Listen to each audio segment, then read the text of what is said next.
The idea of evil. Maybe one of, if not the most mysterious entity inside all of Berserk, since it appeared only one time, and that was in chapter 83, exactly during the eclipse. And back in its days when it was first released, Miura regretted it a bit, because it exposed too much about the future plot, since the idea of evil is the entity that controls the course of causality itself, which means that this entity is the de facto god in the Berserk cinematic universe.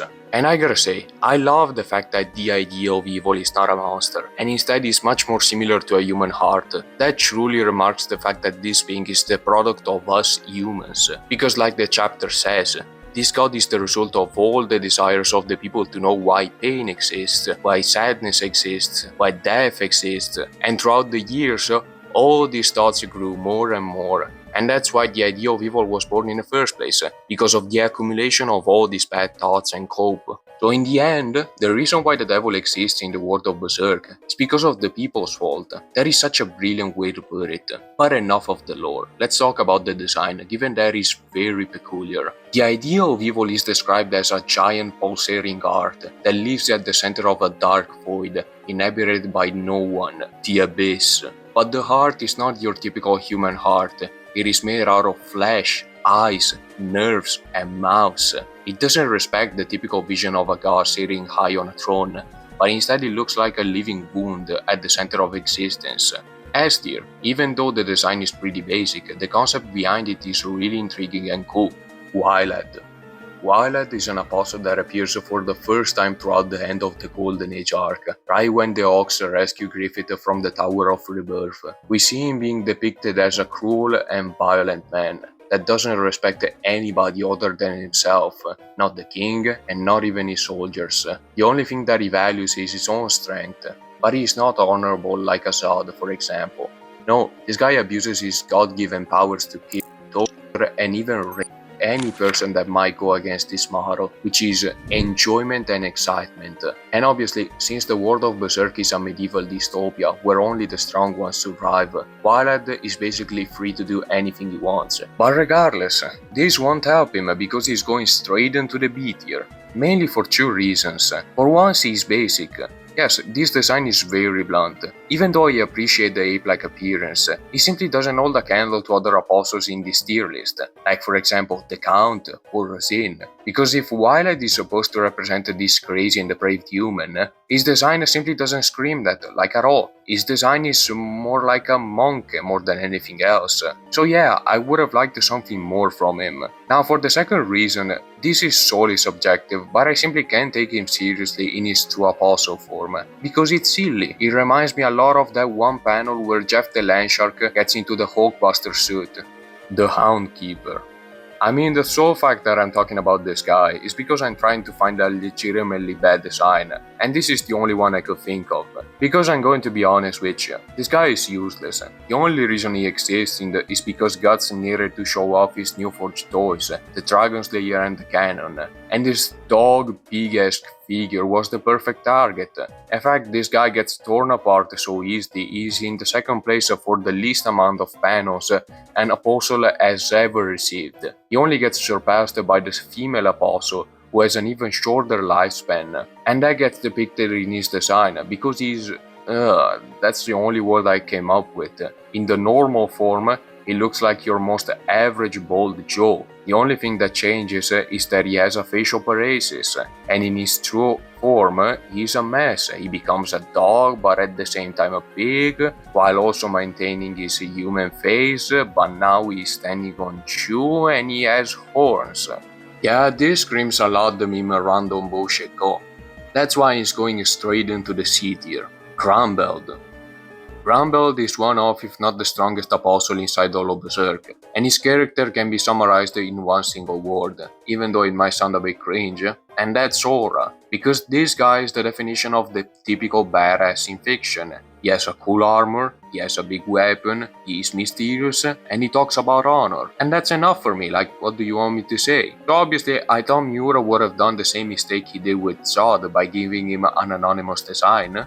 Well, you could figure out my surprise when I saw that his released form was a dragon. And what dragon? Like, I've never seen such a unique perspective on a dragon design since the day I saw Whispering Death from How to Train Your Dragon. Because Grumbled takes what is conventional in a dragon and throws it out the window. His body is covered in cardamom, a crystalline form of aluminum oxide that is immensely durable and even stronger than steel. Like, he gives off the vibe of facing a mountain. It looks like you wouldn't be able to scratch his skin even with a nuke. And that is so unique since dragons inside all of media are always depicted as fast and agile monsters. To put it simple, they are glass cannons. Instead, Grumbled takes that concept and flips it over to make something truly unique. High A tier. It is so well done. The Baron Snake. The Baron Snake is the second apostle we are introduced to inside the Berserk manga, and probably the first ever real threat the gods has to face. And honestly, I don't know how to feel about him. Maybe because it's one of the first monsters that Miura had to draw, so it's much more simplistic and linear. Even though the idea of a snake with arms and legs seems pretty cool at first, I gotta say that it sounds a lot less cooler when you think that it looks like an inflatable dinosaur. And personally, I don't know if you feel the same, but I feel like it needs that small touch. Like, it needs a small spark to truly be peak. So yeah, it won't rank super high. Also because literally one chapter after him, the Count gets introduced, and like I said in the last video, he's one of the better made monsters to come out of Berserk. B tier. The Ogre. Look, the Ogre is another example of why Miura is so goated as an artist. Because he makes even the Z tier villains that just last 2 chapters at max truly be remarkable. Because it would have been easier for him to just pick a basic design and stick with it for those 2 chapters, and no one would have complained. But instead, he chose to give it some personality, and like I said before, a bit of that spark. And he nailed it, because the thing he did is really creative. Like, he took the mouth of a sperm whale and the face of a wild boar, and then he merged them together to make a hybrid human-esque figure that could make even the bravest kid piss themselves from fear. And he really gets the job done, since I want to throw up every second I look at this guy's face. Bleh, not even a parent will love you. But still, leaving jokes aside, I think this guy deserves the A tier. Locus.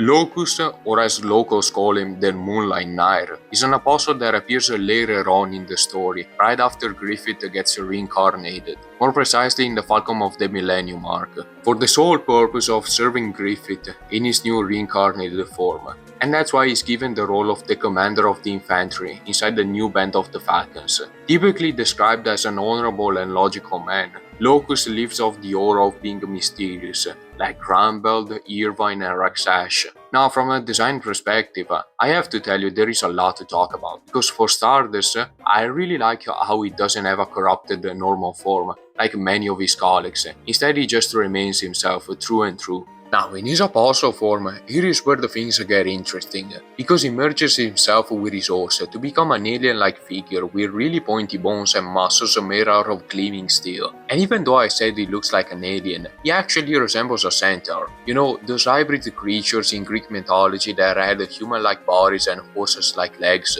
Yes, I think Locus looks like that to remind us that even though at first glance, centaurs are often seen as prideful and honorable beings, like Harry Potter made you believe, they are actually brutal and wild beasts that are often dominated by their animal instincts. I think that's underlined to remind us that even though Locus is an honorable knight, he has still made an agreement with the devil to obtain those powers.